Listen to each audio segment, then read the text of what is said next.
Welcome to Cord Cutting Today for February 18th, 2020. This is the show where I break down some of the biggest stories happening in the world of cord cutting right now and give you my opinion on them. Now, this is my opinion. If you want to learn more about these stories, check out the show notes down below. I'll put a link to each story I talk about so you can read about them for yourself and come up with your own opinion. I'd love to hear from you. Now, if you're new here, do me a huge favor. Hit that subscribe button, hit that thumbs up. It really does help us because it lets YouTube know you enjoy what we do here. And hopefully we can help you break free from the high cost of cable TV and still watch the shows you enjoy. Well, hey, real quick before we get into the deals of the day and the news of the day, a little warning, Jess tomorrow will be taking the Cord Cutting Today video. Now, I'm still going to be doing a lot of them right now, but every now and then we're going to start having Jess do a few of these as cord cutters news continues to grow and develop and cord cutting just gets busier. My schedule sometimes will keep me busy, so to prevent us from missing any Cord Cutting Today or to prevent us from having to do a shortened, kind of half-hearted effort, Jess will every now and then fill in. So just be aware, I'll be back on Thursday, but Jess will be here tomorrow. Make sure you let her know you like having her here. Give her some positive feedback. I'll really appreciate that as she tries something new. You know, you've probably seen her on the Q&As on the podcast. And now, every now and then in the Cord Cutting Today, I would appreciate if you could give her a lot of support. That would mean a lot to me, and I would be very thankful for that. All right, let's get into the news of the day. Starting off with the Roku Ultra on sale. Right now, the Roku Ultra is on sale for $77.80, down from $99. Not quite as good as Black Friday. I can already hear the comments, but if you can invent a time machine to go back to Black Friday and get that deal, let me know. But this is the best deal I can find right now on a Roku. Is the Roku Ultra, the 2019 model with the improved remote, the programmable buttons to launch whatever program or voice command you want, is now available for $77.80. Link in the show notes down below if you want to find that deal. All right, let's get into the news of the day. We've been hearing a lot of rumors about a new Fire TV stick for a while now.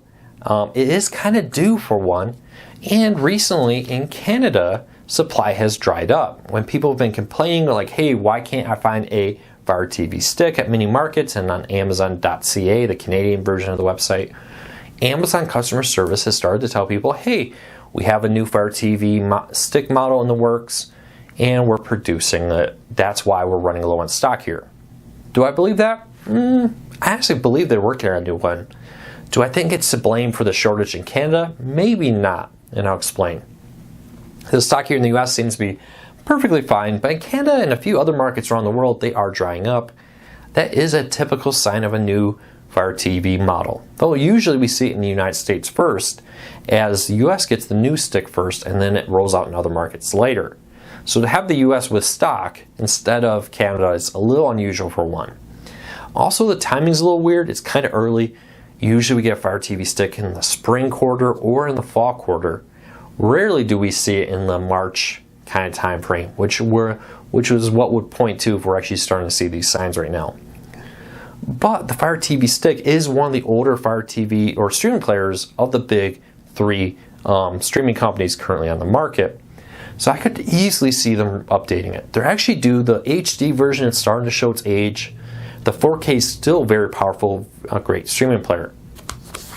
So for everybody asking, will we get a new Fire TV stick this year? I would say most likely yes. We are due for a Fire TV stick update. We had a Fire TV Cube update last year. New updated remote for the Fire TV stick, but the Fire TV stick itself was the same. I expect that this year we will get maybe one. It wouldn't surprise me if they eliminate the HD version. They just have a 4K version of the stick because it does HD too. You know, that $10 price point difference, is it really worth it for Amazon to keep producing an HD only version when they can sell the Fire TV Stick 4K and do the same thing? That's my prediction. I would say it's more likely maybe spring quarter, even more likely in the fall quarter of this year that we'll see a new Fire TV Stick. My opinion, but everybody's asking, especially since Amazon agents have been saying, hey, new Fire TV Stick in the works. Always remember, chat agents often just say what they think you want to hear because they're graded often on how quickly they get to the next person list. If they can get you to say a happy review of them and get to the next person quickly, their rating inside the workplace goes up. And I think we're seeing a little bit of that right now. All right, so leave me your predictions. What would you like to see in a new Fire TV stick, and when do you think it's going to happen? Let me know. Next story up, some Netflix original content is vanishing, and this is making people scratch their heads. So what's happening here? You probably heard that some original programming from Netflix is leaving. Probably saying, if it's Netflix original, why does it leave if it's owned by Netflix? Well, the truth is not all Netflix original programming is actually owned by Netflix. For example, in this case, they have a partnership with the BBC to air certain BBC programming outside of the BBC territories as a Netflix original. And this is very similar to how in the States, Picard is a CBS All Access programming. Star Trek Discovery is a CBS All Access. Outside the United States, Star Trek Discovery is a Netflix original. At least it was for the first few seasons. Well, when that partnership ends, that content still leaves, even though it was marked as a Netflix original. So yes, so some Netflix original content will leave. Other Netflix original content, which really was produced and paid for by Netflix, will just stay on the service because they own it. Could they someday down the road say, hey, that programmer from 20 years ago, maybe we'll rotate it out? They could. But, there is different levels of Netflix originals. So you got to keep that in mind.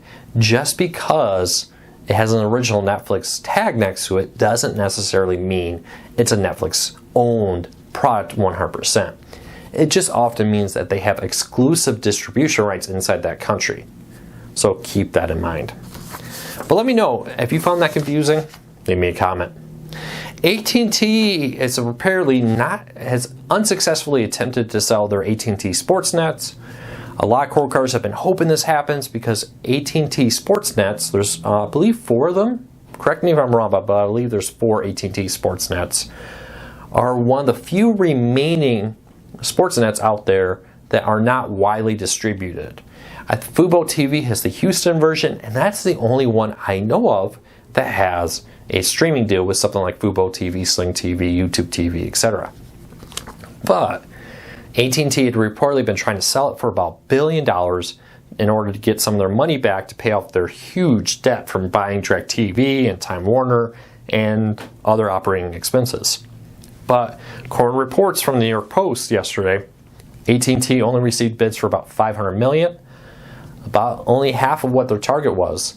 And it sounds like AT&T may decide to not sell if they can't get a better deal. Doesn't mean that somebody couldn't pop up here at the last second, offer them more money to buy it. But with the recent Sinclair issues, where Sinclair spent about $10 billion, I think it was 9 point something, I think it was 10, somewhere in that range, for Fox Regional Sports Networks from Disney, because it was part of the deal that Disney had to sell them when they bought Fox assets, that people are a little less willing to pay now for regional sports networks. Fubo has dropped Fox Sports, Dish has dropped it, Sling has dropped it, and it has left, and really Dish hasn't suffered greatly. Their subscriber numbers have actually slightly ticked up, even though Dish numbers have gone down. Sling TV numbers have more than made up for that in the last quarter. We'll see what we hear when it comes to the fourth quarter numbers. We'll learn very soon from Dish.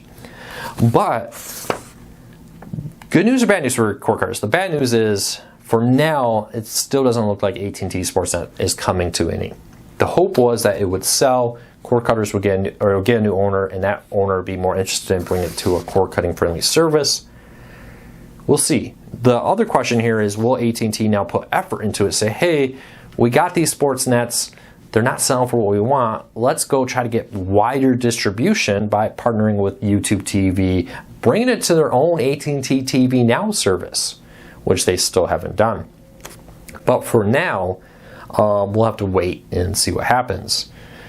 But I like your prediction. Do you think AT&T will just accept a lower bid? Do you think they'll try to invest in it rather than taking a lower bid than what they wanted? Let me know.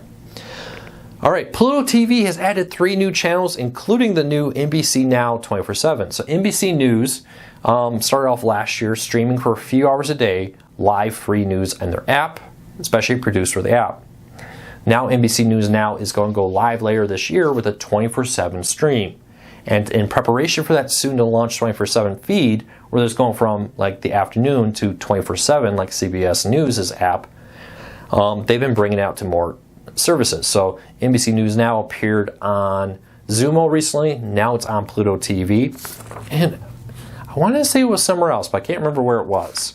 But keep an eye on that. We also see beIN Sports Extra coming to Pluto TV, and Kevin Hart's Laugh Out Loud comedy channel appearing on Pluto TV. So 3 new channels on Pluto TV, now streaming for free right here. Check it out. All right. Yesterday we announced that Hulu had added the new Marquee Sports Network, which is a Chicago Cubs focused regional sports network in the greater Chicago area. Now we can confirm that AT&T TV Now will also be carrying the new Marquee Sports Network for cord cutters. That's great news. Now you have 2 options, Hulu and AT&T TV Now, to stream the new Cubs Sports Network if you're a Cubs fan and a cord cutter. Right now in Chicago, Comcast is really big there. They do not carry it. So if you're a Comcast subscriber, maybe a great opportunity to cut the cord if you don't want to miss out on your Cubs games. Now, Sinclair, one of the 2 main owners, the Chicago Cubs and Sinclair, have a joint effort to launch this network. Sinclair has said, hey, we're still in talks with other providers to bring the network there. It launches later this week, and it could still add suppliers, a week or 2 or later after it launches. But they're saying they're still talking to services. Very, very possible that YouTube TV, Sling TV, or others will add the new Marquee Sports Network when it goes live later, maybe tomorrow morning, maybe 15 minutes after I stop recording. I always love it when that happens. So keep that in mind. They're not saying these are all the providers that ever will be on this service. They're just saying for now, these are the 2 that are available. And lastly, Disney is making it harder for hackers and thieves to steal your account. Real big issue when Disney Plus launched was people were getting your password. Often what would happen is you use the same password on Disney Plus as you used on other services, other websites where the username and password were the same. They went after these smaller, lesser known websites, hacked them, took the username, took the passwords, and instead of damaging the website, they just took this information and then used those username and password combos and tried to access Hulu or all these different services, Apple TV Plus and more. When they found one that worked, they would sell it. You're probably like, why sell for $6 when you go get it for your own? They were primarily targeting people who lived in areas where Disney Plus wasn't available. This was a huge, rampant issue. Disney Plus has done efforts to crack down on this, and so has Hulu and others. One of the new features they're doing to kind of help is notifications. Now, anytime on Hulu, ESPN Plus, and more, a new service or new device, a new login comes in, you now get an email, and in it, it will say, if this is not you, click here to change your password, and you can go do that, which is great. Now, strangely, Hulu's doing this, ESPN Plus is doing this, but not Disney Plus yet. Hopefully that comes to Disney Plus very soon, because that's become a major issue on Disney Plus, where people are going out there and are selling these accounts because most of Europe still does not have access to Disney Plus. So they're going after US accounts to sell them all over Europe for people who want to access Disney Plus but can't at this time. So keep that in mind. I love that Disney's doing this. A little notification really does help. Like, hey, some random iPhone in the Netherlands connected to my account. I'm not in the Netherlands, don't own an iPhone. Let's change our passwords and kick off all devices that were there. So keep that in mind. Well, real quick, that's it for today. We'll be back tomorrow. Jess will be here. Give her a warm welcome. I'll really appreciate it. I'll be back on Thursday this week, and I'm doing the Q&A tomorrow, so I will be here tomorrow night for the Q&A. So I hope you all have a fantastic Tuesday. It's kind of a cold one down here after being 80 yesterday. Cold front today. Is winter over yet? Can we get winter done? I don't know. What's the temps where you are? I hope you're being safe out there. I hope you're staying warm. We'll be back here tomorrow. Take care, everybody. And don't forget, if you have a news, tip, trick, or suggestion, go to cordcuttersnews.com, click on the Contact Us button, send us an email. Be as detailed as possible. Include information about where you found it, a link if you could. That helps us a lot. And who knows, maybe you'll help a new cord cutter learn something that they didn't know before. So I hope you all take care. I'll see you tomorrow. Have a great day.